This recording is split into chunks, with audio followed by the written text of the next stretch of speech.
इस कार्यक्रम के पुण्यार्जक हैं श्री 1008 चंद्रप्रभ दिगंबर जैन मंदिर समिति एवं सकल दिगंबर जैन समाज पृथ्वीपुर जिला निवाड़ी मध्य प्रदेश। अध्यक्ष विमलेश कुमार बुखारिया, महामंत्री पुरुषोत्तम जैन, कोषाध्यक्ष महेंद्र कुमार जैन, सह कोषाध्यक्ष केसी जैन, पूर्व अध्यापक। श्री 1008 मज्जनेन्द्र पंच कल्याणक प्रबंध कार्यकारिणी समिति संरक्षक प्रकाश चंद बुखारिया, चौधरी प्रसन्न कुमार जैन, प्रेमचंद जैन, पूर्व साडा अध्यक्ष, अजित कुमार बुखारिया अध्यक्ष, कमलेश कुमार जैन कल्लू उपाध्यक्ष, मनोज कुमार जैन, पदम बुखारिया, रविंद्र कुमार जैन बल्ली, आनंद मोदी अंतु, अखिलेश भैया जी, सुधीर जैन महावीर बोरबेल, महामंत्री विशाल जैन ओलिया, मंत्री प्रसन्न कुमार जी जैन लड़वारी, मुकेश कुमार जैन दुमदुमा वाले, बबलू भारती जी, दीपेश जैन मडिया, रविंद्र जैन टहरका वाले।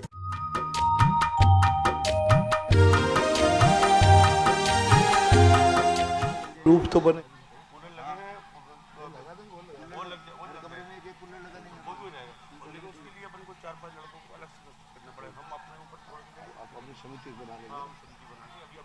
अपनी पंचायत से समिति बना दो और 4-5 लोग लग के अपरानिक परीक्षण स्वाध्याय विनय।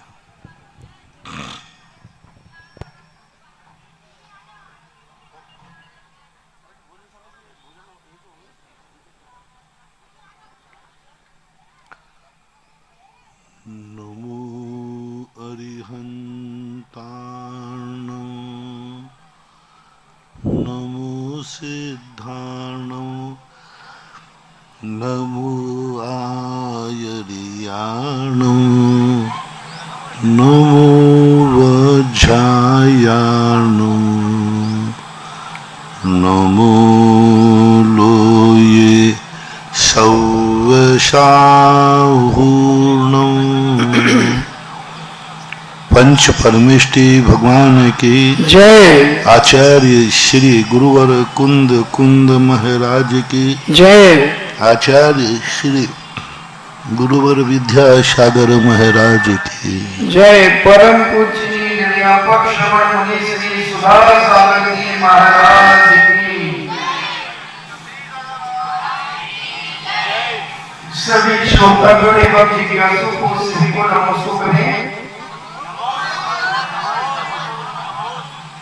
बाजार ललितपुर से पूछती है, नमस्कार महाराज जी, आपने 8 महीने के प्रवचन में कहा था व्यक्ति को अपने कर्म करना चाहिए, फल की चिंता नहीं करना चाहिए, जबकि दूसरी बार कहा गया कि व्यक्ति को कभी भी उम्मीद का दामन नहीं छोड़ना चाहिए। कृपया कर समाधान करें। दोनों का अर्थ एक ही है। लक्ष्य तो हमें बनाना ही चाहिए, वहां फल का अर्थ सफलता। हम लक्ष्य के बिना तो काम होंगे नहीं, उम्मीद तो हमें बनाना ही चाहिए। हम भी मोक्ष का लक्ष्य लेकर चले हैं, तो जो उम्मीद का अर्थ होता है लक्ष्य, उम्मीद का अर्थ होता है भरोसा। लेकिन हम ये गारंटी चाहें कि हमें पहले बताओ इस कार्य में सफलता मिलेगी कि नहीं मिलेगी। ये कहलाता है फल की चिंता। देखो शब्द कर्म किए जा फल की चिंता, चिंता शब्द डाला है। चिंता न टेंशन, हम पास होंगे कि नहीं होंगे, हम पास होंगे नहीं। अरे भाई पास होंगे जब वो तो किस्मत पे छोड़ दे, तो अच्छी तरह पढ़ाई कर और ये मान के चल के मैं पास हो जाऊंगा। तो वहां पर जो शब्द दिया है फल की चिंता मत कर, यदि फल की चिंता करोगे तो हम कभी सफल नहीं हो पाएंगे। हमें ये चिंता करना है कि हम सम्यक पुरुषार्थ करेंगे। आपके 1000 की नौकरी निकलती, 1 लाख फॉर्म भरते, अब सभी लोग फल की चिंता करने लग जाएं तो 99,000 तो फेल होने ही है, 1000 ही पास होना है और हजारों लोग, लाखों लोग फॉर्म भर रहे हैं। तो वो फल की चिंता करने का अर्थ है। हर व्यक्ति एक ही चिंता करता है कि हम सफल होंगे कि नहीं होंगे। नहीं, हमें पुरुषार्थ करना है। हम एक नारा देते हैं तुम्हें जिसमें दोनों अर्थ समा जाएंगे। पुरुषार्थ करने से चूकना नहीं और पुरुषार्थ करने के बाद पछताना नहीं। पुरुषार्थ करने से चूकना नहीं और पुरुषार्थ करने के बाद सफलता नहीं मिली तो पश्चाताप मत करना। हो सकता है अगली तैयारी के लिए हमें एक मौका और मिला है। अशोक कुमार जैन अहमदाबाद से पूछते हैं, नमस्ते महाराज जी, ऐसा पढ़ने में आता है कि सिंह 5वें नरक में से नीचे नहीं जाता, स्त्री 6वें नरक से नीचे नहीं जाती, लेकिन पुरुष 7वें नरक तक जा सकता है, ऐसा क्यों? क्योंकि पुरुष जो है ज्यादा परिणाम बिगाड़ सकता है, शक्तिशाली व्यक्ति ज्यादा पाप कर सकता है, शक्तिशाली व्यक्ति ज्यादा अच्छा कार्य कर सकता है। यहाँ पुरुष मोक्ष जा सकता है, उल्टा बिगड़ जाए तो सबसे नीचे भी जा सकता है। तो ये शक्ति की अपेक्षा से जानना चाहिए। शेर कितना भी पाप करेगा, लेकिन शेर उतनी कसाई नहीं रख सकता जितना मनुष्य रखता है। शेर को तात्कालिक क्रोध आएगा, लेकिन वो प्लानिंग नहीं करता, बैर भाव नहीं साधता। और मनुष्य जो है कसाय है, वो बैर भाव साधता है, प्लानिंग करता है, और बहुत ज्यादा उसके परिणाम बिगड़ जाते हैं। इसलिए जीएसटी ऑफिसर रिटायर्ड पूछते हैं, तीर्थ चक्रवर्ती परंतु युद्धों के चक्रों में बार-बार पूछूं महाराज जी, एक विदेशी लेखक ने लिखा है कि यह बिल्कुल निश्चित है, चिंता जीवन की शत्रु है। तो पूर्व से इस संबंध में मेरी जिज्ञासा है कि चिंता की चिता जलाने के लिए क्या उपाय है? चिंता को चिंतन करो, अभी कह दिया ना, पुरुषार्थ करो। पुरुषार्थ करने के बाद फेल हो जाओगे इसकी नहीं। मैंने एक बार नीति कही थी ना, हर कार्य करते समय हमें सफलता का सोचना चाहिए, लेकिन एक पॉइंट ये भी सोचना चाहिए, यदि हार गया तो क्या होगा। दुश्मन से लड़ने जा रहे हो तो ये मालूम है कि तुम उसको जीत के आओगे, लेकिन काश उसने उल्टा वार कर दिया तो फिर क्या तैयारी है। चाणक्य ने नीति दी, जो हारना नहीं जानता उसे जीतने का अधिकार नहीं है, जो संकट नहीं सहन करना चाहता उसे सुख पाने का अधिकार नहीं है, जो कष्टों के सामना करने से डरता है उसे सफलता का विकल्प छोड़ देना चाहिए,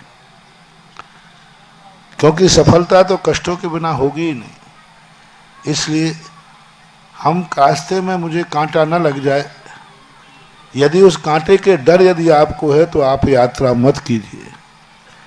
आप तैयारी रख के चलिए कि हम जा रहे हैं, रास्ते में गाड़ी पंचर हो सकती है।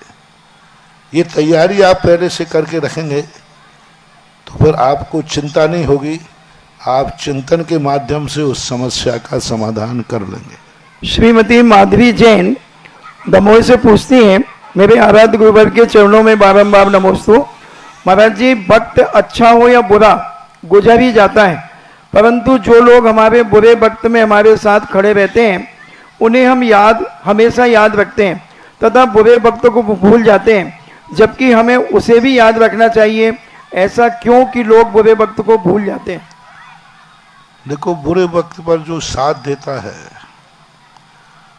वही सच्चा साथी कहलाता है। बाकी अच्छे वक्तों में तो सब व्यक्ति साथ होते हैं।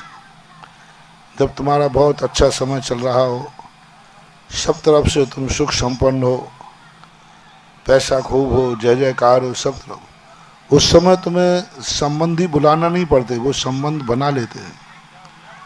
और बुरा वक्त आए उस समय व्यक्ति यदि कोई संबंध बनाने की सोचे तो उसको तो कभी भूलना नहीं चाहिए। बुरे वक्त को इसलिए भूल जाते हैं कि बुरे वक्त को याद करने पर जो हमारे अच्छे वक्त का आनंद है वह आनंद से वह वंचित हो जाता है। लेकिन फिर भी जब अहंकार आने लग जाए तो बुरे वक्त को विचार करना चाहिए। बुरे वक्त को इसलिए याद करना चाहिए, कहीं अच्छे वक्त में हम इतने गाफिल ना हो जाएं कि हम किसी को भी कुचलने को तैयार हो जाएं। इसलिए बुरे वक्तों को भी याद रखना चाहिए। हालांकि बुरे वक्त लोग कम भूलते हैं, बुरा वक्त सादा याद रहता है। राजेंद्र कुमार जैन अहमदाबाद से पूछते हैं, नमस्ते महाराज जी, अभिषेक और शांति धारा में जो धाराएं टूट जाती हैं तो वो सही तरीका है या गलत? कोई बात नहीं, जहां तक बने तो धारा करो, थोड़ा बहुत टूट जाती है तो ज्यादा विकल्प नहीं करो। दिनेश कुमार राठौर थड़ोद मध्य प्रदेश से पूछते हैं, 7 मई के प्रवचन में आपने कहा था भक्त इतने कीचड़ में है कि भगवान वहां आ नहीं सकता, और भगवान इतने ऊपर हैं कि नीचे नहीं पहुंच सकते। तो महाराज जी मेरा प्रश्न है, भक्त ऐसा क्या करे कि भगवान को भी भक्तों के पास ना आना पड़े, और भगवान को भी भक्तों के पास ना आना पड़े, और भगवान का आशीर्वाद भी उन्हें प्राप्त हो जाए? आप उसी दिन का पूरा प्रवचन सुन लो ना, उसी में समाधान है। भक्त कीचड़ में है, वहां भगवान आ नहीं सकता, और भगवान इतनी ऊंचाई पे है कि भक्त वहां जा नहीं सकता। फिर कैसे संबंध बनाए? इसी का नाम तो जाप है, इसी का नाम तो नाम है। त्वं नाम कीर्तन जलम शमयत शेषम, त्वं नाम नागदमनि यदि यश्च पुंसाम। कैसी बड़ी बात कही। भगवान तू नहीं आ सकता, मैं तेरे पास नहीं आ सकता, तू ऊंचाई पे बहुत है, और मैं बहुत नीचे हैं, तो इतना नीचे नहीं आ सकता। तो इसी के लिए तो ये जाप रखा है कि तेरा नाम ही इतना महत्वपूर्ण है। पूज्यवर शमंत्रभद्र महाराज ने 2000 वर्ष पहले ये खोज की थी कि हम भगवान के पास जाएंगे नहीं, भगवान मेरे पास आएगा नहीं। तो उन्होंने कहा बस मुझे नाम चाहिए। यदि आपका नाम रहा तो आपको नीचे नहीं आना पड़ेगा, और मुझे ऊपर नहीं जाना पड़ेगा, और हम कीचड़ से बाहर निकल आएंगे और एक दिन आपके पास पहुंच जाएंगे। ये जो संसार के मिलन है ये अलग चीज है। शायर लोगों ने कहा है, फलक पर तेरी हस्ती है, एक मजबूर नाम का शायर हुआ। फलक पर तेरी हस्ती है, जमी पर मेरी बस्ती है, थोड़ा तू झुक थोड़ा मैं उठता हूं, मिलने की यही नीयत निकलती है। थोड़ा तू झुक थोड़ा मैं उठता हूं, यही मिलने की नीयत निकलती है। ये शायरों के वचन हैं। सिद्धांत ये कहता है, मैं अपने खातिर बड़ों को झुकाऊंगा नहीं। मेरे लिए बड़े मेरे लिए झुकें, ये मुझे बर्दाश्त नहीं, और मेरी मजबूरी है, मैं के ऊपर उठ नहीं सकता हूं। ब्राह्मी और सुंदरी ने कहा नहीं, मेरे लिए मेरे पिताजी झुकेंगे नहीं। उन्होंने एक रास्ता निकाल लिया। तो ये जो बीच की भक्तियां हैं, नाम है। और उस दिन हमने ये भी कहा था, तभी भगवान से कहा भगवान ने कि आप जो भगवान हैं, उन भगवान के बीच में हम एक अपने भगवान बनाते हैं। अपने भगवान, हमारे भगवान एक है मरु देवी के भगवान, एक चौथे काल के भगवान, तो सिद्धालय में बैठे हैं, और ये हमारे भगवान हैं। इनसे हमारा काम चल जाता है। ये भगवान को बुला लिया ना हमने मंदिर में, तो ऐसा माने। सिंगई सम्राट सागर जैन बड़ा गांव धसान से पूछते हैं, तीर्थ चक्रवर्ती गुरुदेव के चरणों में नमोस्तु। महाराज जी, नवजात शिशु जिसकी उम्र 1 या 2 महीने की होती है, जब वह निद्रा अवस्था में रहता है तब कभी हंसता है और रोता है, तो क्या उसे कोई पूर्व भाव का स्मरण होता है उस समय? ऐसा कुछ नहीं है। ऐसा आगम में तो कुछ ऐसा लिखा नहीं।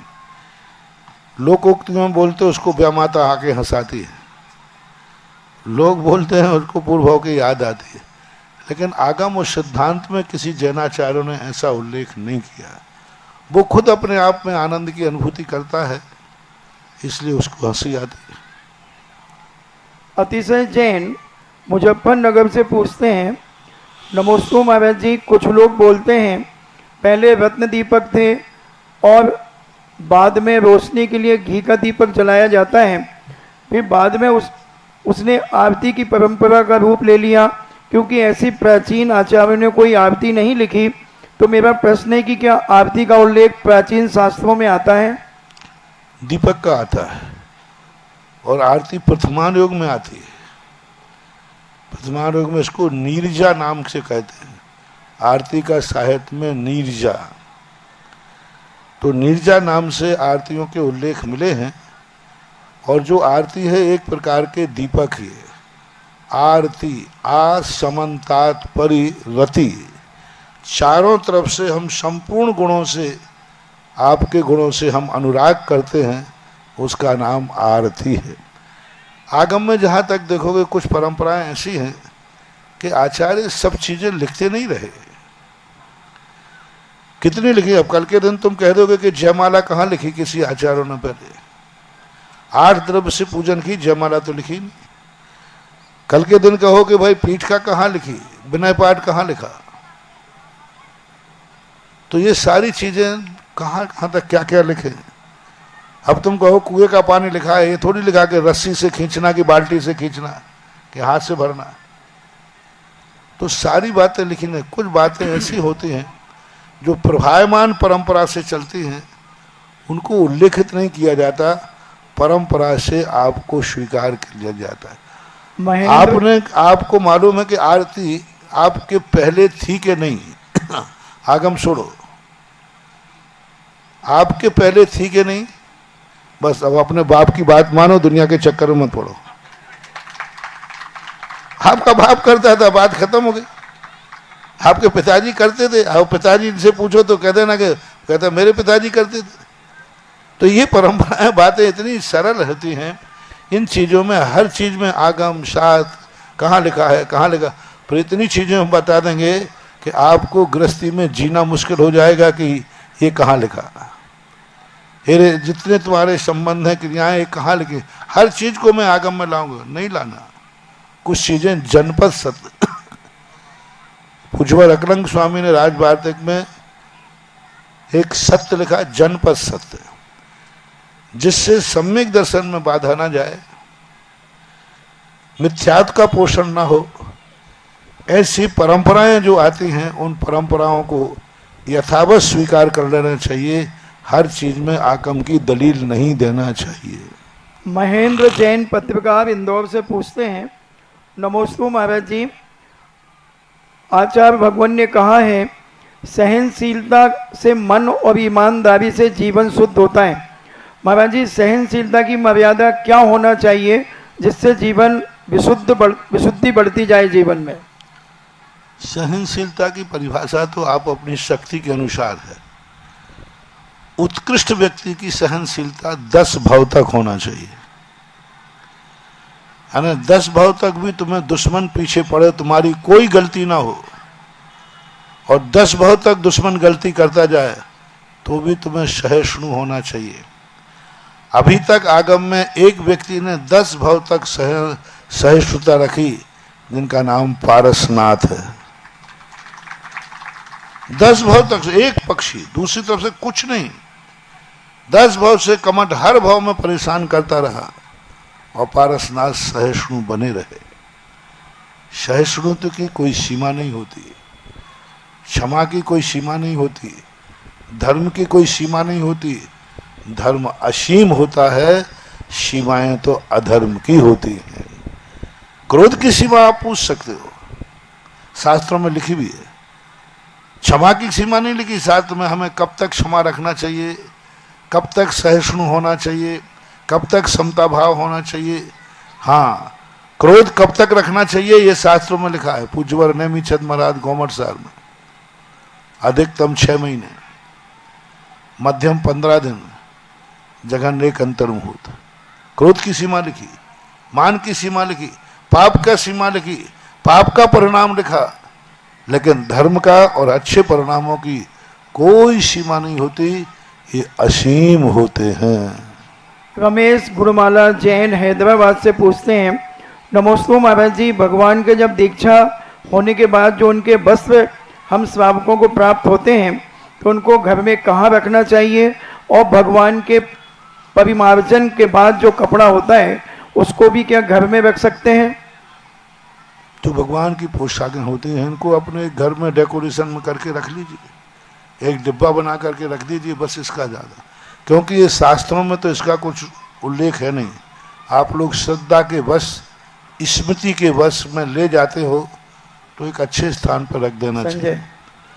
और जो नाथना है उसको घर ले जाना नहीं ले जाने का कोई मतलब नहीं है, नहीं ले जाना चाहिए, उससे कोई मतलब ही नहीं है। ऐसा ऑनलाइन जिज्ञासा के बाद हमारे सभी दर्शकों के लिए जिनवाणी चैनल जो 142 देशों में प्रसारण कर रहा है, आदिनाथ चैनल, सुधा कलश चैनल के सभी श्रोताओं की ओर से, सभी भक्तों की ओर से गुरुदेव को नमोस्तु नमोस्तु नमोस्तु। और यहाँ पर गुरुदेव के द्वारा इस पवित्र भूमि पर बनाए जाने वाला तीर्थ श्री दिगंबर जैन जीवोदय तीर्थ क्षेत्र बरुआ सागर में सभी विराजमान भक्तों की ओर से नमोस्तु नमोस्तु नमोस्तु। गुरुदेव आज इस पावन धरती पर जो भी आ रहा है और सबके जबान पे एक ही नाम है कि गुरुदेव के आने से यहाँ पर चमन बरस रहा है। गुरुदेव ऐसा लग रहा है कि ये यहाँ पर सिद्ध चक्र मंडल विधान ना होकर पंच कल्याण चल रहा है। ऐसे ऐसे गुरुदेव आपके चरण बंदन करने से हम लोगों को इतनी अच्छी अनुभूति हो रही है, तो फिर आगे जब ये हमारा तीर्थ बन जाएगा तब कैसी अनुभूति होगी गुरुदेव। और हम इस जिज्ञासा समाधान में अपने निदेशक जीवोदय तीर्थ क्षेत्र के श्रीमान राजेश जैन जी, पूर्व जीएसटी कमिश्नर को आमंत्रित करें कि प्रथम जिज्ञासा करें।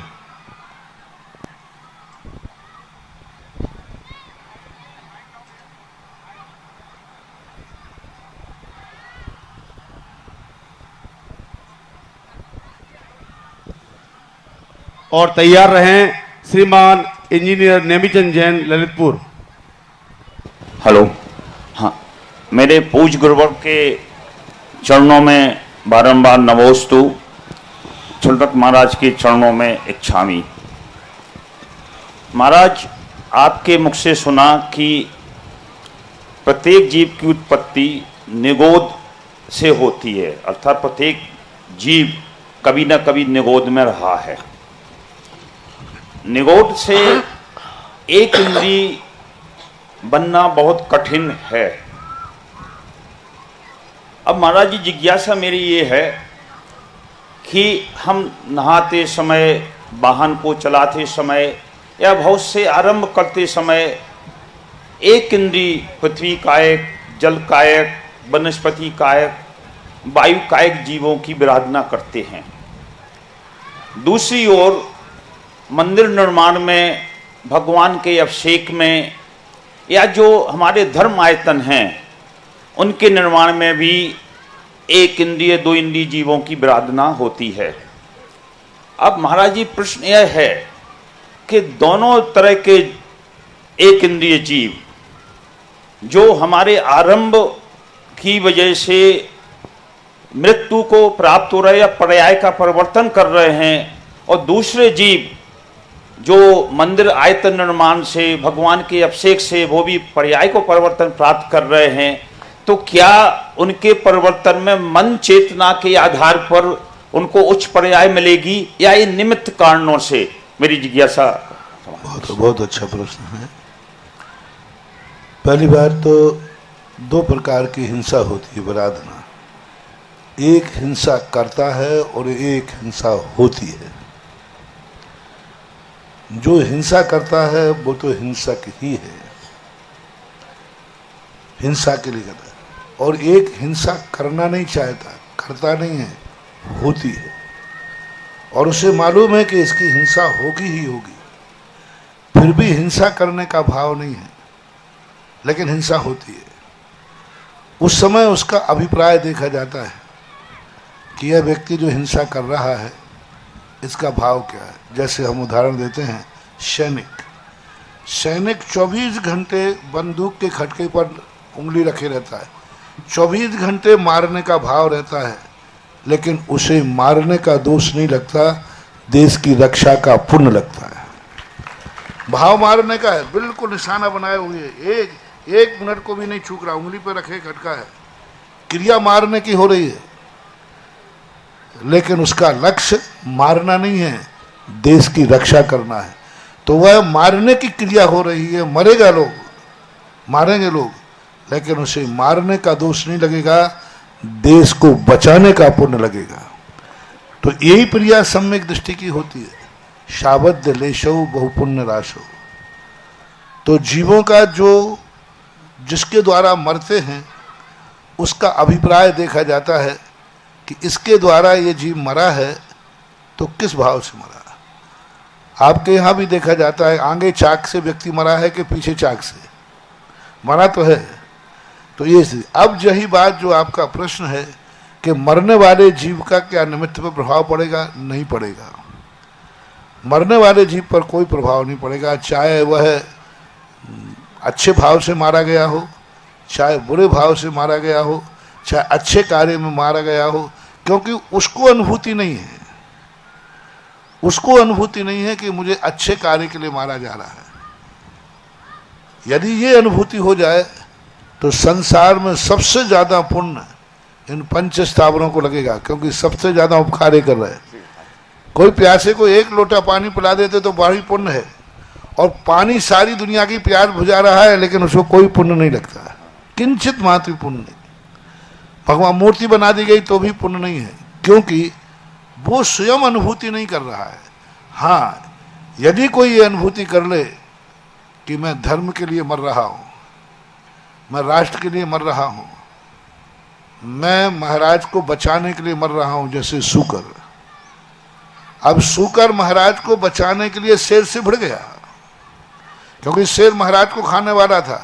सूकर बीच में आ गया, सूकर जाकर भिड़ करके मर गया। अब उसकी जरूर सदगति होगी, क्योंकि उसके मन में लक्ष्य था कि मैं महाराज को बचाने के लिए मर रहा हूं। तो यदि मरने वाला जीव ये अनुभव में कर ले कि मेरे अभाग्य हैं, मेरे मरने से मैं धर्म के लिए मर रहा हूं, धर्मात्मा की रक्षा के लिए मर रहा हूं, तो नियम से सदगति होगी। लेकिन जो एक इंद्रिय आदि जीव जो हैं, इनको कोई फर्क नहीं पड़ता, चाहे मंदिर बनाने से मरें, चाहे मकान से मरें, उनको तो संक्लेश परिणाम है, तो उनके परिणाम रहेंगे। लेकिन जो कर रहा है, एक मकान बनाते समय जीव की हिंसा हो रही है, एक मंदिर बनाते समय हो रही है, तो मंदिर बनाते समय जो हिंसा हो रही है वो सैनिक के समान हिंसा है। वो हिंसा का भागीदार नहीं है, वो धर्म का संस्थापक है। वो जीवों को नहीं मार रहा है, वो मंदिर बना रहा है। सैनिक उसको नहीं मार रहा है, देश की रक्षा कर रहा है।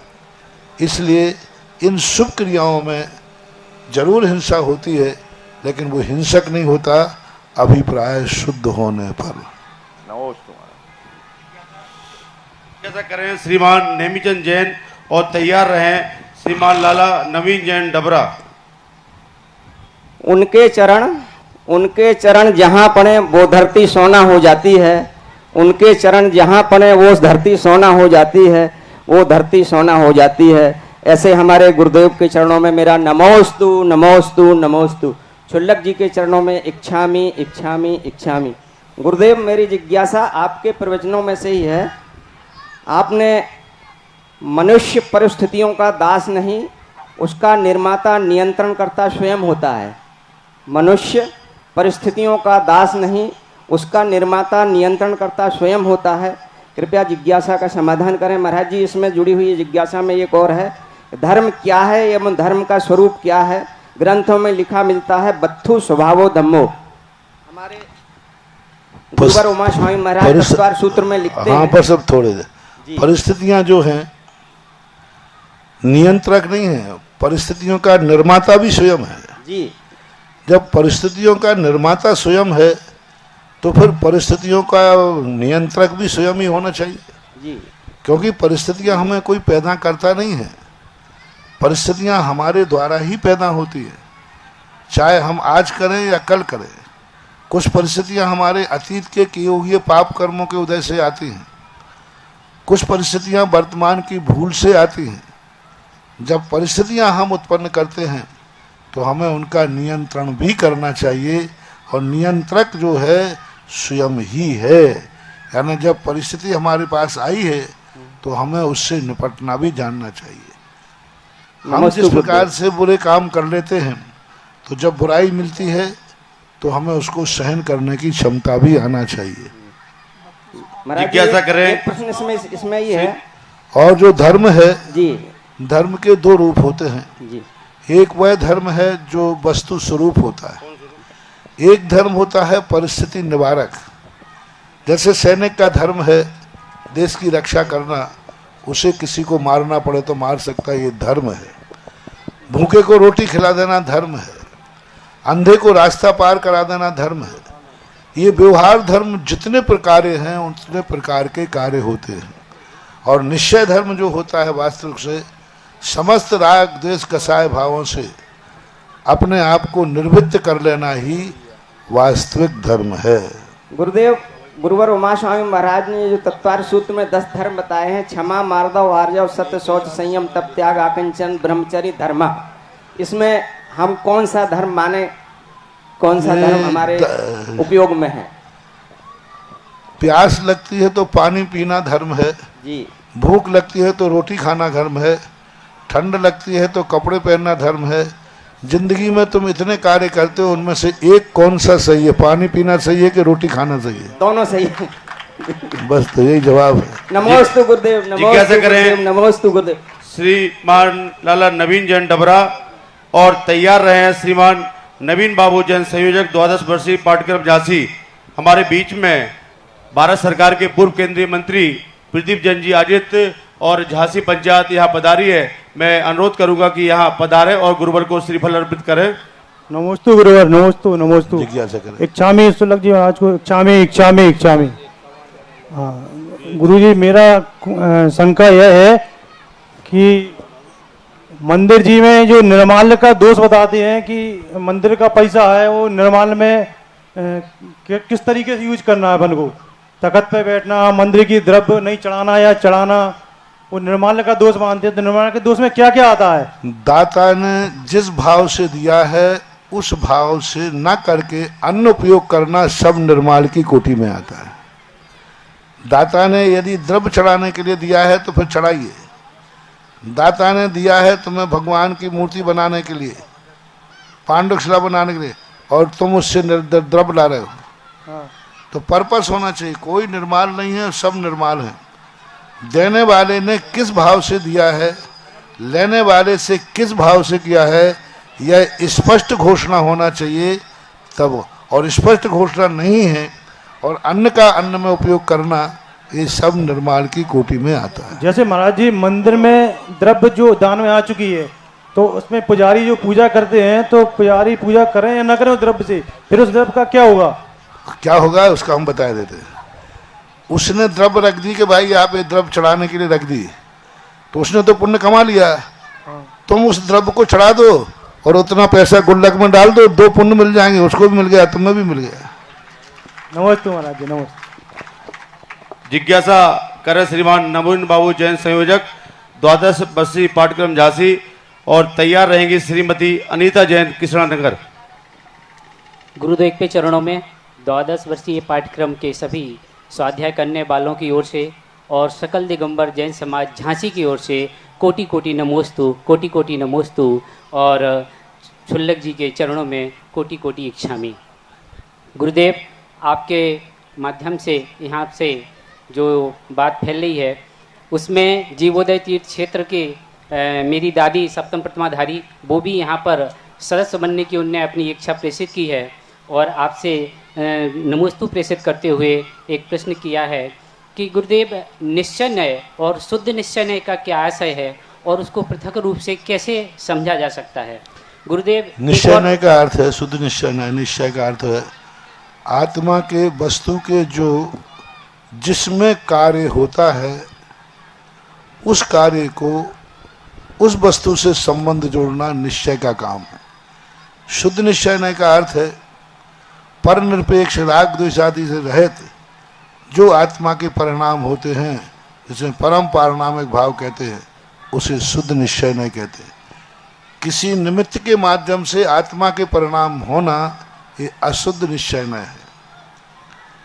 जैसे पूज्यवर नेमिचंद महाराज ने कहा, मग्गण गुण ठाणे ही 1400 हवंति तह अशुद्ध नया बिन्ने या संसारी सभ्य शुद्धाऊ शुद्ध नया। यानी जितने नैमित्तिक परिणाम हमारे आत्मा में होते हैं राग द्वेष, ये अशुद्ध निश्चय नय है।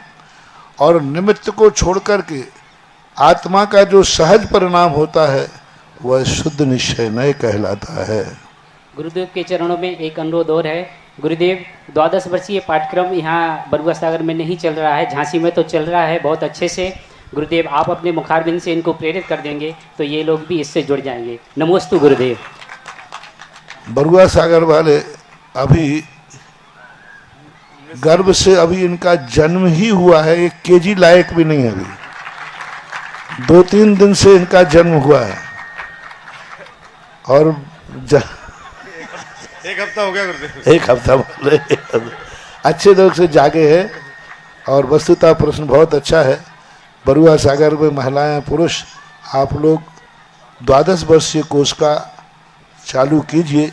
बहुत व्यवस्थित ढंग से आपको पढ़ाने वाले यूट्यूब पर मिलते हैं जो ग्रंथ पढ़ाए जा सकते हैं और सारे भारत में चल रहा है।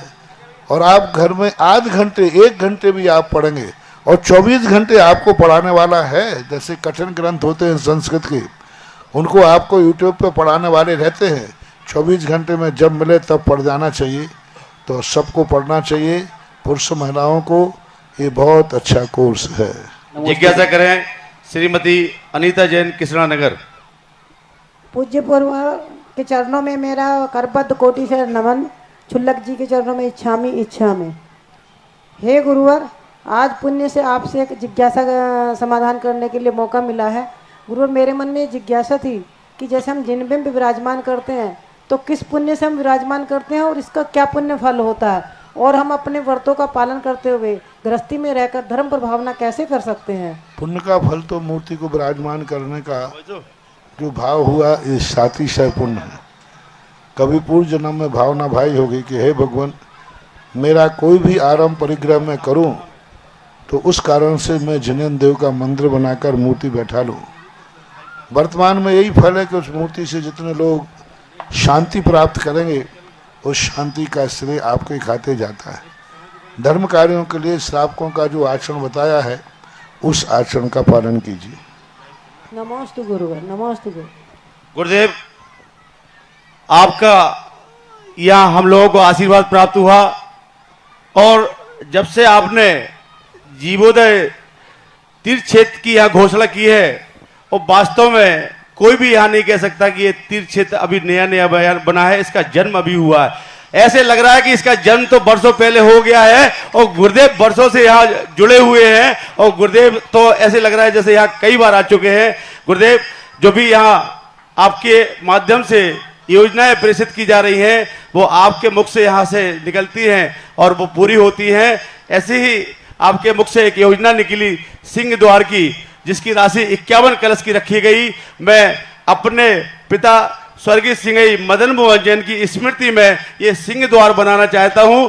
मैं अपने परिवार के सभी लोगों से अनुरोध करता हूं कि यहाँ आएं और गुरुवर से आशीर्वाद प्राप्त करें। श्रीमती राजाबाई सिंह, प्रदीप कुमार प्रीति जैन, सिंह संदीप कुमार रजनी जैन, सिंह राजीव कुमार, विनीता जैन, सिंह प्रीतेश जैन, सावी जैन, श्रीमती क्रांति जैन, श्रीमती मालती डॉक्टर आई.के. जैन साहब, श्रीमती जयंती डॉक्टर जे.डी. जैन साहब, श्रीमती सविता संजय जैन पारस महल, श्रीमती प्राची असीम जैन, श्रीमती समीक्षा सोहेल जैन, सिंगई समक्ष जैन, कुमारी खुशी, अर्तका बिहान प्रीसा। ये पूरा सिंगई परिवार है। ये सिंगई परिवार की जड़ फैली है। मैं सभी से अनुरोध करता हूं कि आएं और गुरुवर से आशीर्वाद ग्रहण करें कि आपके प्रथम बार यहाँ आने पर हम लोगों ने इतनी हिम्मत जुटाई है और जब दूसरी बार आएंगे तो इससे 4 गुना निश्चित ही हम लोग देंगे। ऐसी हम लोगों की भावना है। सभी लोग यहाँ आए और श्रीफल अर्पित करें। हिम्मत इनने जुटाई नहीं है, हिम्मत तो उनमें थी। सब में हिम्मत तो बहुत पूरे बरुआ सागर में थी, इससे भी बड़ी। बस ये भावना थी, एक जगाने वाली भावना थी, एक निमित्त मिलना था। बहुत बड़ा कार्य बरुआ सागर की समाज आज सारे भारत के लिए प्रशंसा का। बस अब एक योजना और है अभी इस प्रथम सत्र की, मानस स्तंभ की। ये तो सिंह द्वार इन्होंने आशीर्वाद ले लिया। मैंने पहले कहा कि मैं तो किसी से बोलता नहीं, जो सबकी भावना हो वो करो। बस एक मानस स्तंभ और ऐसा बने जो 51 फुट से भी ऊंचा जावे, और मानस स्तंभ एक ऐसी चीज अच्छी बने पूरा मैदान में हो, चारों तरफ 4 हाथी हो और उसके ऊपर जाकर के मानस स्तंभ बने, एक विशाल बहुत बढ़िया मानस स्तंभ बने। बस एक मानस स्तंभ है, मेरे मुंह से निकला है तो दुनिया में कहीं ना कहीं तो वो पैदा हो चुका है। अब किसके भाग्य में लिखा है वो मुझे अब पता नहीं है अभी। और नहीं, ऐसे दुनिया की बात नहीं, बरुआ सागर में हो गए। अभी ऐसे थोड़ी बरुआ सागर कमजोर नहीं है। अभी तक देखो पहला क्षेत्र है अभी यहाँ का। अभी इतनी बड़ी योजनाओं में सारी योजनाएं बरुआ सागर वालों ने ही पूरी की। 3 क्षेत्रों पे हमने अक्सर कर देखा है कि सारे भारत के लोग पूरी करते हैं जहां भी, क्योंकि 3 क्षेत्र होते ही भारत का है, करना ही चाहिए। सारे भारत के लोग मिलकर के किसी 3 क्षेत्र की योजनाओं को क्रियान्वित करते हैं। बरुआ सागर में देखो अभी 4 दिन से जो भी 3 क्षेत्र पर घोषणा हो रही है, पूरी घोषणाएं पूरी की पूरी इतनी बड़ी बड़ी घोषणाएं सारी अभी बरुआ सागर वालों ने ही की है। और ये सबसे बड़ा अतिशय है, सबसे बड़ा एक चमत्कार है कि एक गांव एक 3 क्षेत्र की पूरी योजनाएं अपने आप ले ले। तो ऐसी कोई बात नहीं, मानस स्तंभ भाई कोई ना कोई देखो अब क्या होता है। वो आया है तो मानस स्तंभ भी आएगा उसका भी। जी जी गुरुदेव, बड़ा गर्व है हमें बरुआ सागर की दिगंबर जैन समाज पर कि 70 घर की समाज होकर और हमारे गुरुदेव की जो यहाँ चरण पधारे, पूरी समाज आपके चरणों में नतमस्तक है। जो भी आपकी यहाँ से वाणी निकलती है, सामने वाले से हाथ उठता है कि ये हम इसको हम पूरा करेंगे। ऐसी समाज। और आज हमारे बड़े भाई यहाँ पर मौजूद है। मैं जीवोदय क्षेत्र तीर्थ क्षेत्र के अध्यक्ष डॉक्टर नरेंद्र कुमार जी जैन से अनुरोध करता हूँ कि बड़े भाई प्रदीप कुमार सिंह जी का ये लॉकेट डालकर स्वागत करें। कोई बात नहीं। और गुरुदेव, पूरे देश से यहाँ जो हमने साधारण सभा की घोषणा की है कि 51,000 रुपए की साधारण सदस्यता रखी गई है और उसके माध्यम से पूरे देश से नाम आ रहे हैं। और मैं आप सभी से यहाँ मौजूद सभी लोगों से अनुरोध करता हूं कि इस विद्यालय की साधारण सभा से जुड़ें, कि हमारे गुरुदेव की इच्छा है जब आप इस विद्यालय में अपना अंश दान करेंगे, आप तन मन धन से यहाँ रहेंगे, तो निश्चित ही ये विश्व के पटल पर तीर्थ क्षेत्र जाएगा। ऐसी हमारी गुरुदेव की कामना है। और आज तो हमारे पूर्व मंत्री भारत सरकार प्रदीप जैन जी भी यहाँ मौजूद हैं, पूरे झांसी की कमेटी यहाँ मौजूद है और पीछे भी बहुत सारे लोग बाहर से मौजूद हैं। तो निश्चित ही यहाँ से तुरंत आवाज आनी चाहिए, 8-10 आवाज, कि हम भी जीवोदय तीर्थ क्षेत्र बरुआ सागर से जुड़ेंगे, 51,000 की राशि से जुड़ेंगे, जो गुरुदेव की कल्पना है उसको पूरा करेंगे। अभी तो गुरुदेव कहते थे, सवेरे गुरुदेव ने कहा था कि अभी तो ये शुरुआत है, इतनी सारी योजनाएं हम लोग यहाँ संकल्प लेके आए थे, वो सिर्फ छात्रावास और विद्यालय कक्ष बनाने का संकल्प लेके आए थे,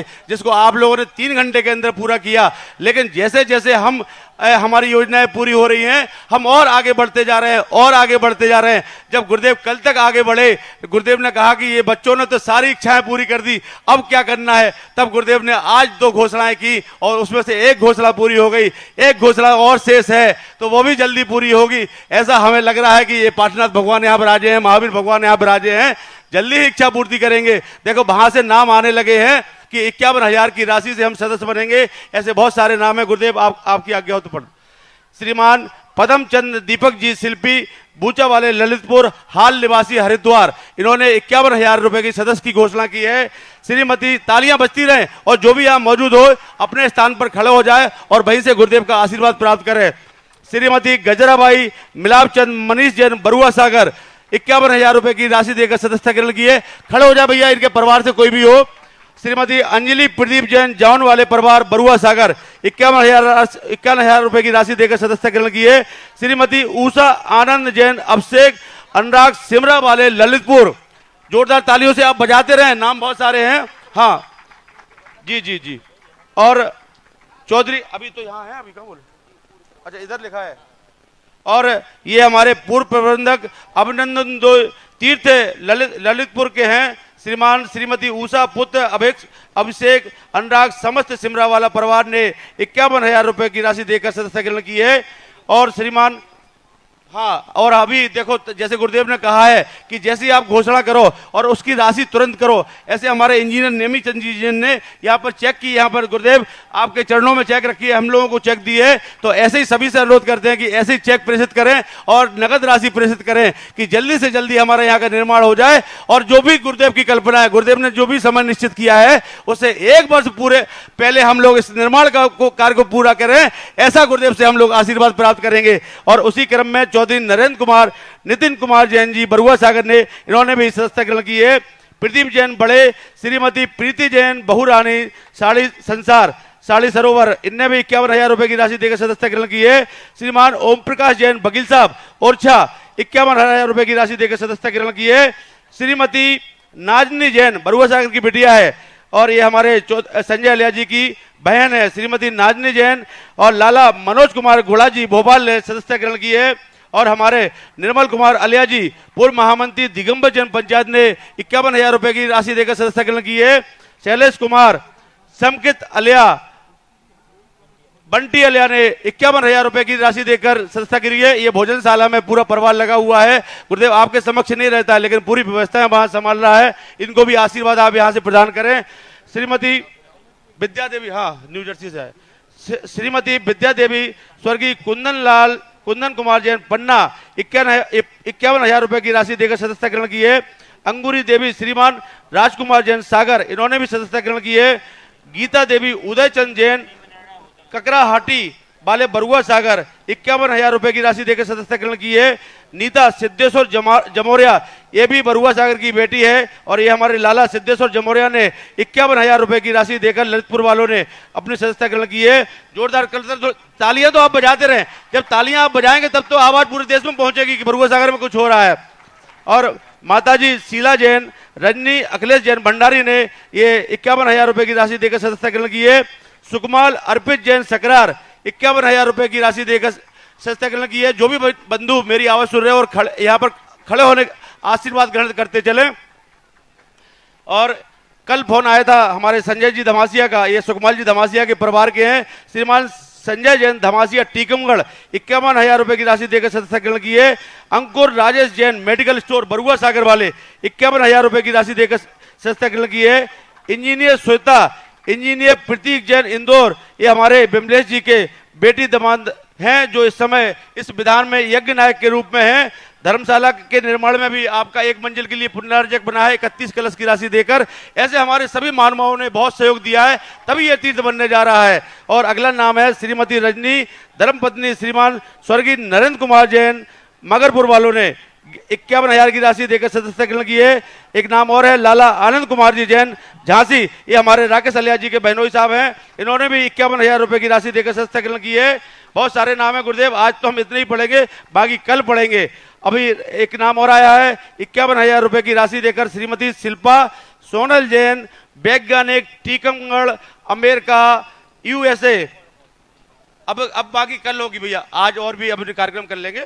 51,000 रुपए की राशि हमारे प्रदीप जैन जी आदित्य पूर्व मंत्री भारत सरकार ने सदस्यता ग्रहण की है। इनके सम्मान में जोरदार तालियां बजाएं। जब आप जैसे लोग इस विद्यालय से जुड़ेंगे तो निश्चित ही विद्यालय बहुत ऊंचाइयों पर जाएगा। और 51,000 रुपए की राशि श्रीमान राजीव कुमार रेखा जैन भोपाल, ये भी हमारे सुनील जी अलिया जी के बहन है श्रीमती रेखा जैन भोपाल। 51,000 रुपए की राशि श्रीमान आनंद कुमार जैन झांसी ने सदस्यता ग्रहण करके लिए।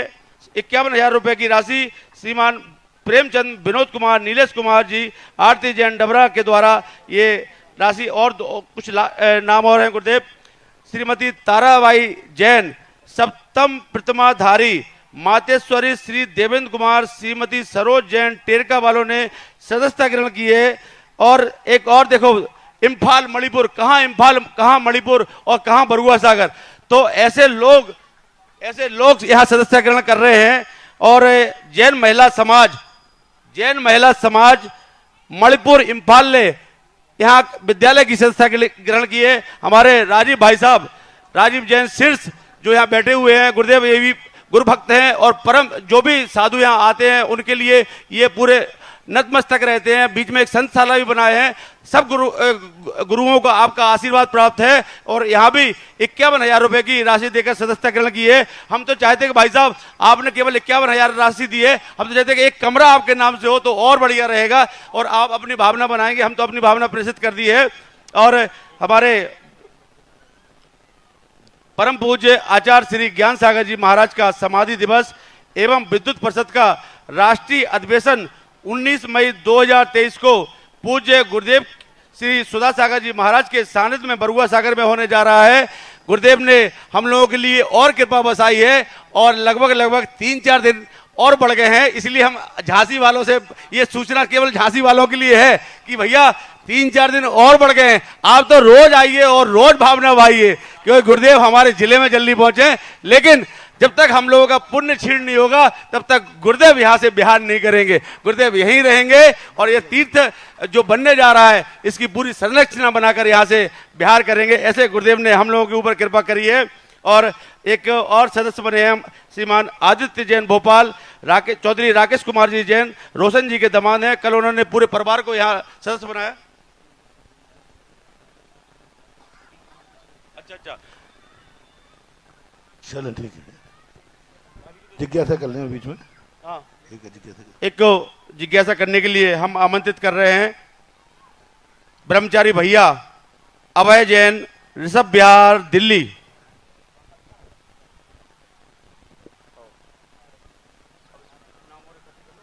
चलो दूसरा नाम बोलो भैया। और दूसरे तैयार रहे हैं डॉक्टर अमित कुमार जैन, आकाश प्राचार्य श्री स्वाध्याय महाविद्यालय वाराणसी, संयुक्त मंत्री अखिल भारतीय भारतवर्षीय दिगंबर जैन शास्त्री परिषद। भैया माइक, ब्रह्मचारी भैया।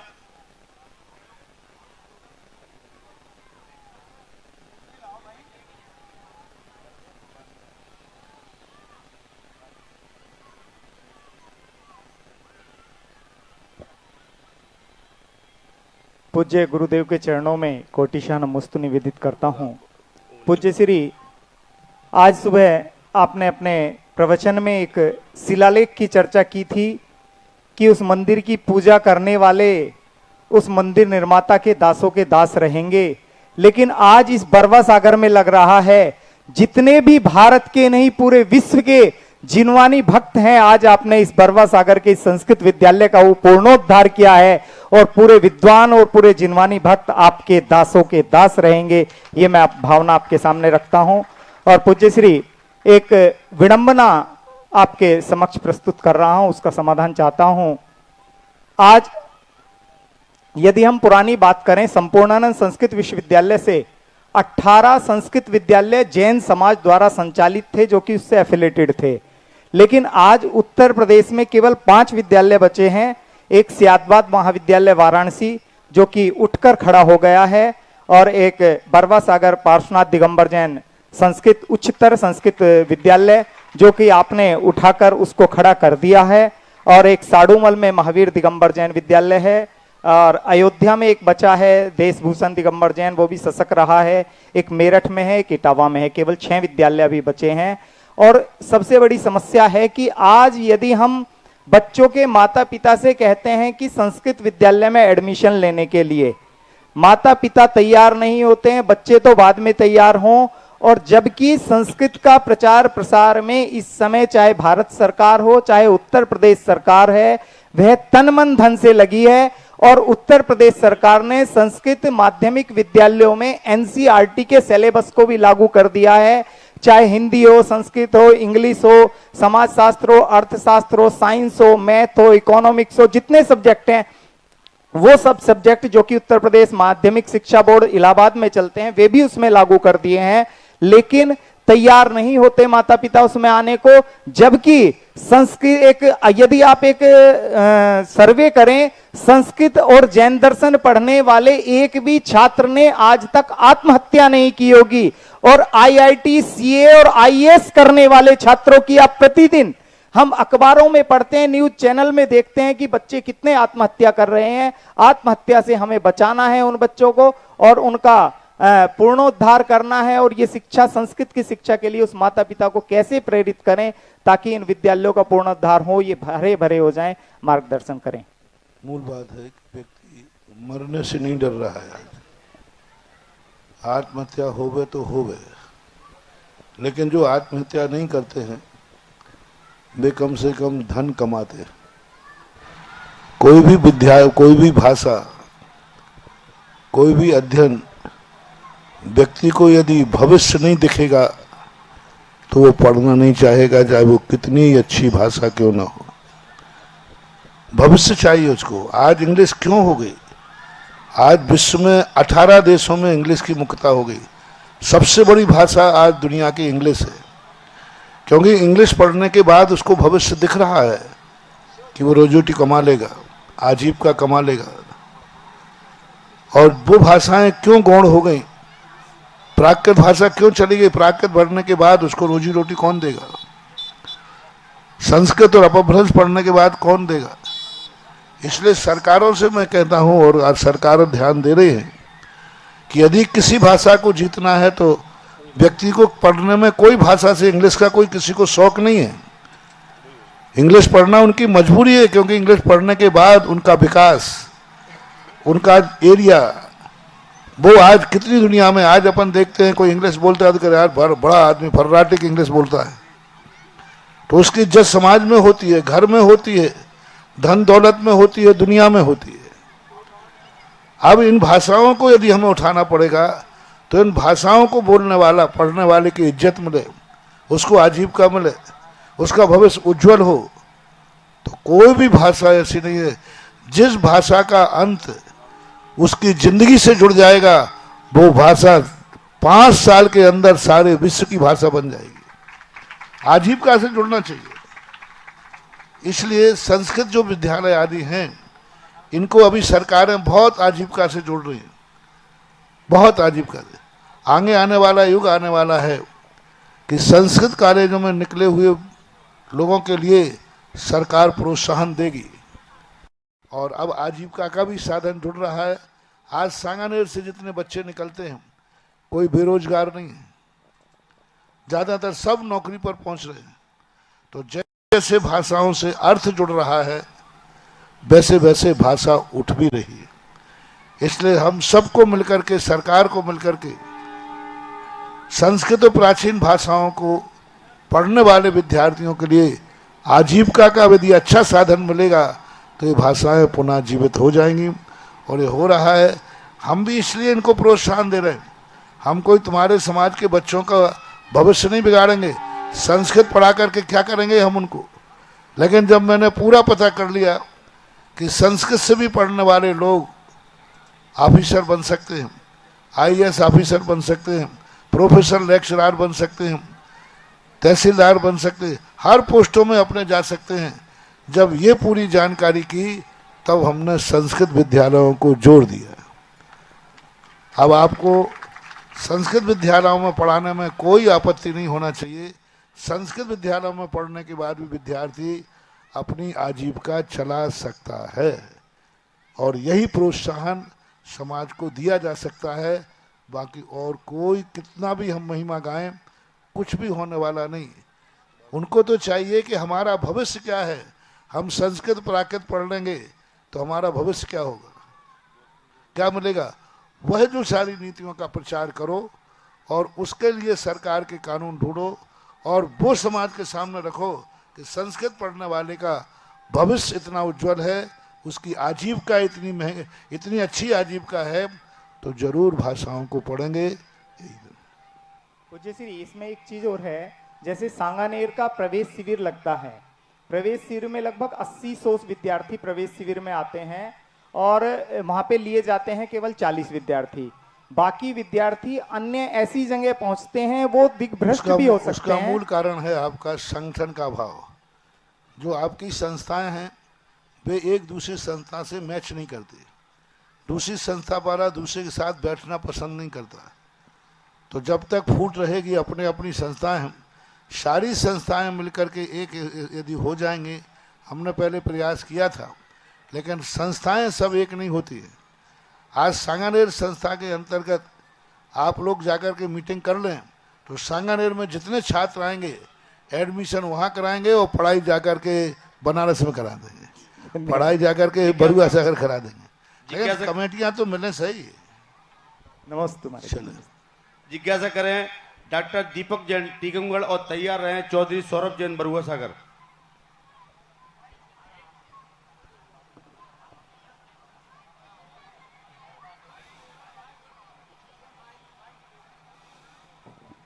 भैया सामने माइक भेज दो।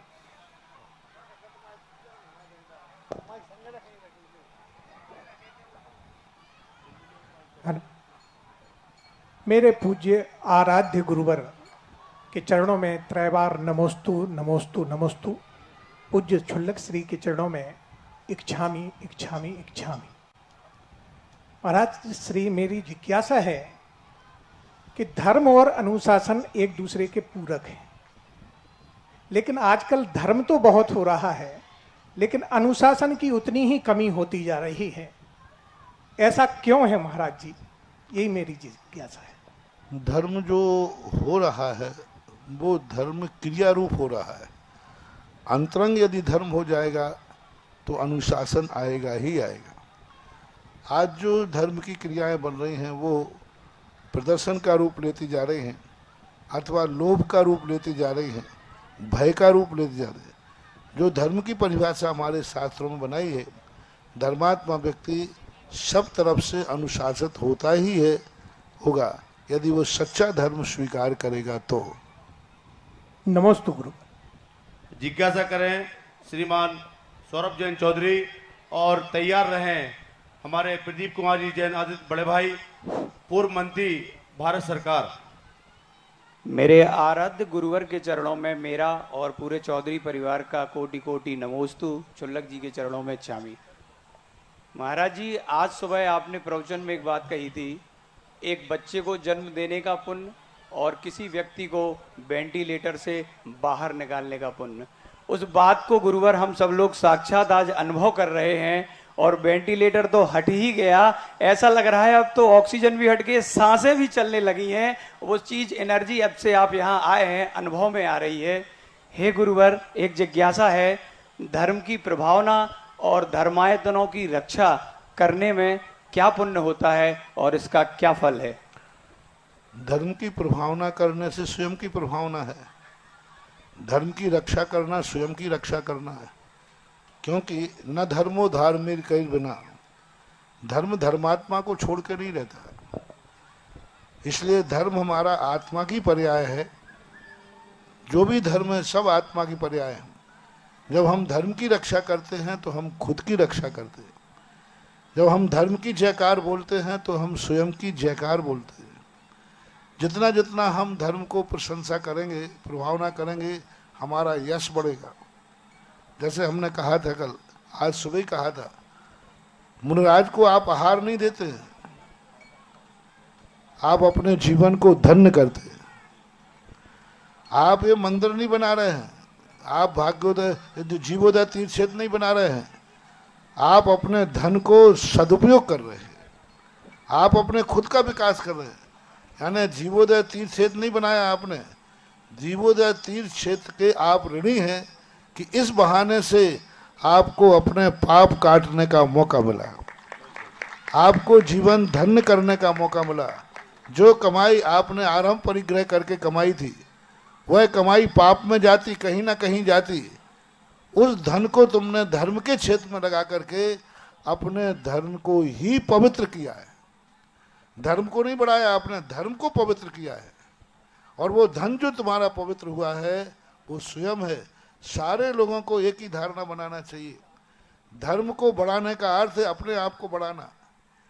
इसलिए हमने पहले दिन एक नारा दिया था बरुआ सागर को, जो संस्कृत महाविद्यालय पारसनाथ है किसका है?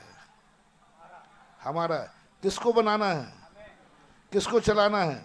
बस हमारा है, हमें बनाना है और हमें चलाना है।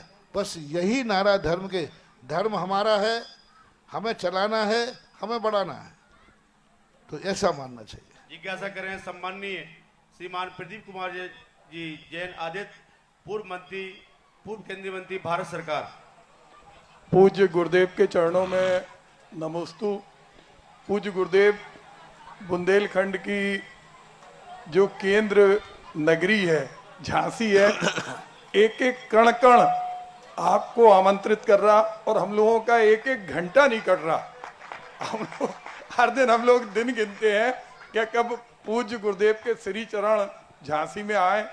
तो ये हम लोगों का एक, सब लोगों का अलग अलग, बहुत सारे लोग आ रहे हैं और बहुत सारे लोग अनुमोदना कर रहे हैं, क्योंकि लोगों को सबके मन में एक भाव है कि पूज्य गुरुदेव झांसी के अंदर अपने श्री चरण। और दूसरा एक गुरुदेव, ये सवाल है, अभी हम बेलगाम गए थे तो बेलगाम में अधिकांश जैन वहाँ किसान हैं, तो हमने उनसे पूछा कि आप खेती करते हैं और खेती के अंदर कई बार कीटनाशक दवाई डालते हैं। तो जो किसान हैं अगर वो फसल बचाने के लिए कीटनाशक दवाई डालते हैं तो उसमें कोई बंद होता है, ये हम जानना चाहते हैं। यदि इसी व्यवस्था में हमें पढ़ना होता तो हम खेती किसानी छोड़कर बाबा जी नहीं बनते।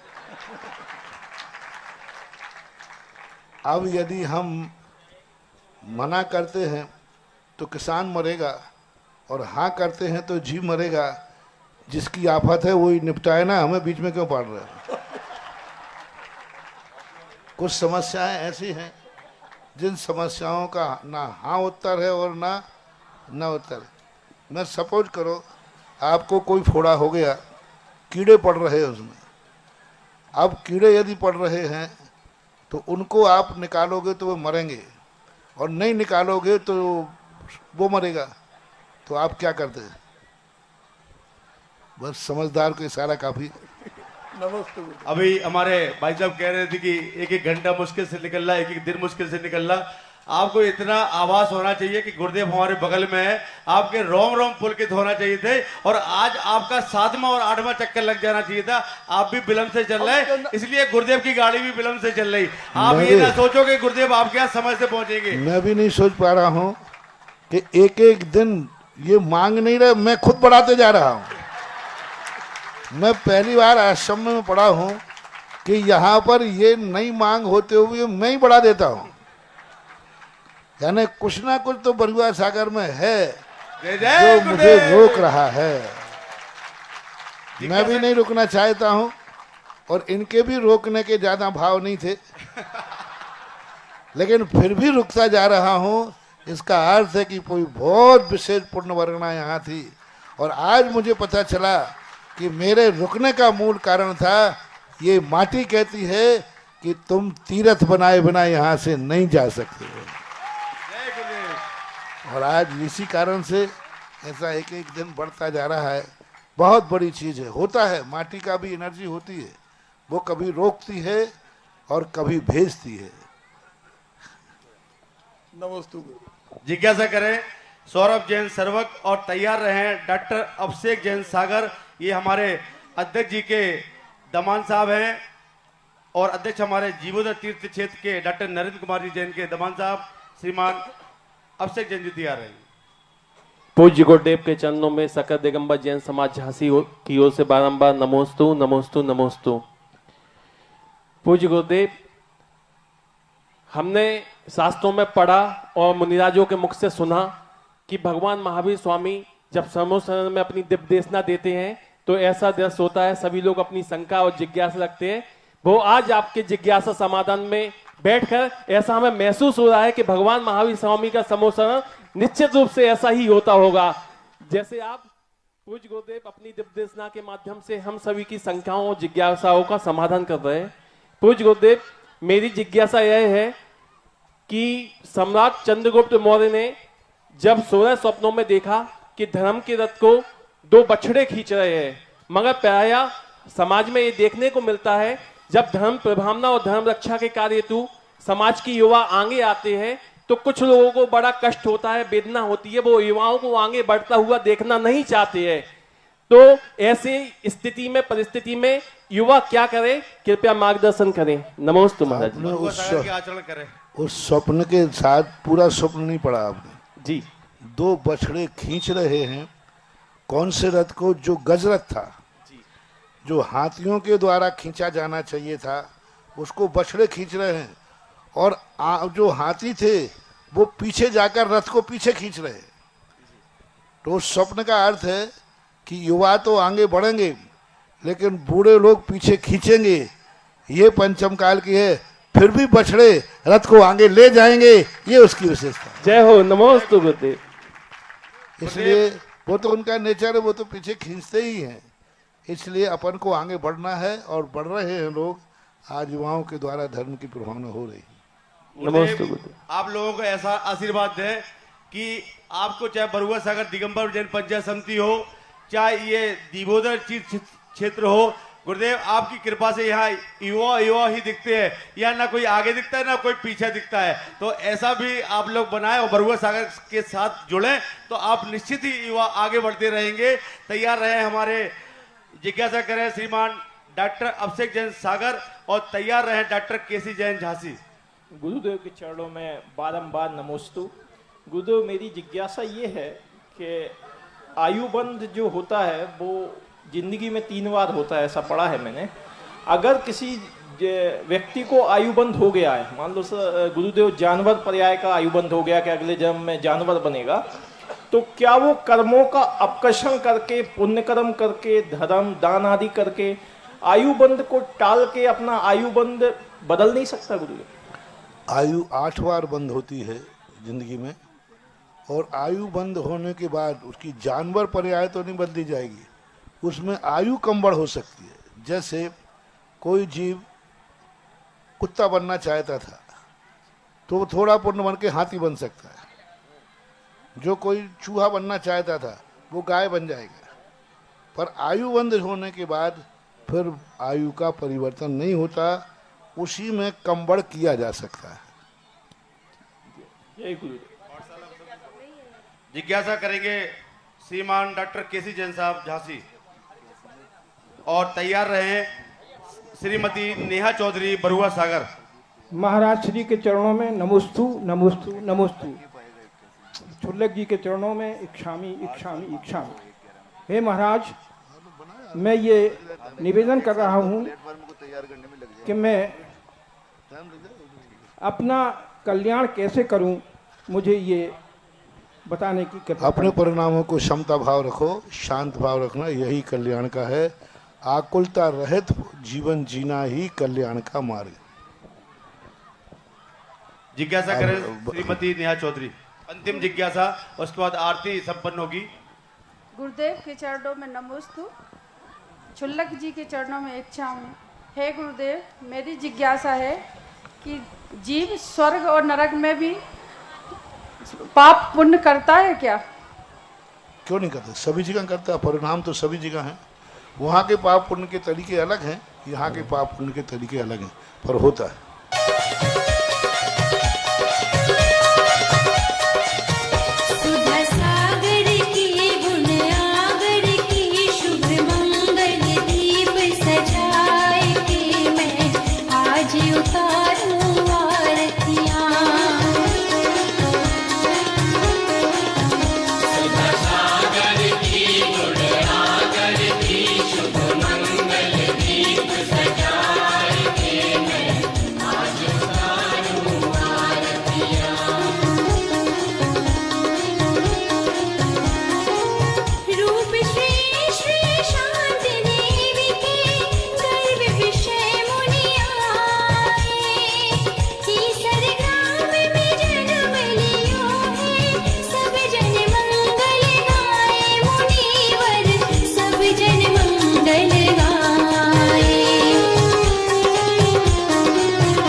कार्यक्रम के पुण्यार जग थे श्री 1008 चंद्रप्रभ दिगंबर जैन मंदिर समिति एवं सकल दिगंबर जैन समाज पृथ्वीपुर जिला निवाड़ी मध्य प्रदेश। अध्यक्ष विमलेश कुमार बुखारिया, महामंत्री पुरुषोत्तम जैन, कोषाध्यक्ष महेंद्र कुमार जैन, सह कोषाध्यक्ष कमलेश कुमार जैन कल्लू, श्री 1008 मज्जनेन्द्र पंच कल्याणक प्रबंध कार्यकारिणी समिति संरक्षक प्रकाश चंद बुखारिया, चौधरी प्रसन्न कुमार जैन, प्रेमचंद जैन पूर्व साडा अध्यक्ष, अजित कुमार बुखारिया अध्यक्ष, केसी जैन पूर्व अध्यापक, उपाध्यक्ष मनोज कुमार जैन, पदम बुखारिया, रविंद्र कुमार जैन बल्ली, आनंद मोदी अंतु, अखिलेश भैया जी, सुधीर जैन महावीर बोरबेल, महामंत्री विशाल जैन ओलिया, मंत्री प्रसन्न कुमार जी जैन लड़वारी, मुकेश कुमार जैन दुमदुमा वाले, बबलू भारती जी, दीपेश जैन मडिया, रविंद्र जैन टहरका वाले।